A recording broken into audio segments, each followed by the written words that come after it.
Yep, that's me. You're probably wondering how I got myself into this situation. Well, I got here because I'm trash. And today my goal is to show you what seems to have worked in making me less trash. Now bear in mind this is all subject to my experience in Deep Rock Galactic, and if there's anything that you want to grill me about, whack it in the comments. Let's get some spicy debates going. Now, in this video I'll be covering what I believe to be the most important things to keep in mind when playing the Scout. So without further ado, let's do it.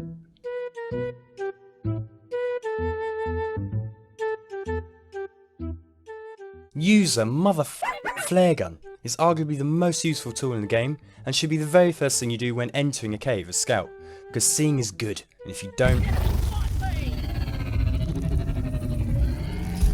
how you doing, little mama? Let me whisper in your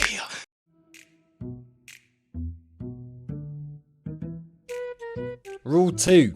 Avoid calling Molly. You're a Scout, for Christ's sake. You have the ability to swing through caves like Tarzan. See Molly more like your toxic ex and your best friend Brittany that you can call up on the weekend and be like, Hi! Yeah, like, totally. I mean, I know, totally. Yeah, I know, Rule 3. You see those low-life plebs down there? Yeah, them.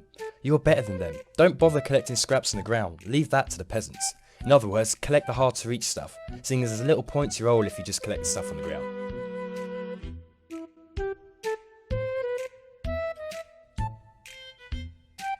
Rule 4. It's kind of a precursor to Rule 5, but as a Scout it's very easy to venture far away from your team, which isn't a bad thing in of itself, as it means objectives can be done easier, but do not die up platforms or on the other side of a map, as it entails usually having an AC-130, Humvee and the Special Forces to come collect you.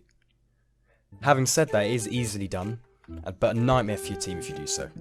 So if you hear, "Attention, McTerrace One is here. or Contact. We got 6, no, 12. A lot of aliens heading your way." just get down, and come back to your team and play it safe.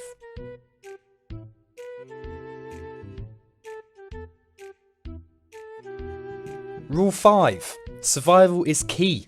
I know, it's strong coming from me, and obviously it applies to all characters. But as a Scout you have the most survivability. Now shush. I can hear all you gunner mains screaming, but Okri, we have shields. Yeah, you do, that's true. But once those shields run out you have nothing but a heavy minigun dragging you about. So Scout's mobility, you've got to admit, is unparalleled. Being able to put great distances between you and the enemies, allowing you to buy time to pick up your teammates. Final note. Scout is an amazing class and incredibly fun to play, but he can be easily overlooked when comparing his killing potential to that of a gunner or a driller, or as I like to call them, the Mayhem Brothers. Whereas these two have the best horde killing, let's say, potential in the game, the Scout has the single best target damage in the game. Now this is obviously dependent on the overclocks you choose to use on your characters, but the fact still remains that all of Scout's weapons excel in single point damage, with the only exception being the double-barreled shotgun, aka the jury-rig shotgun.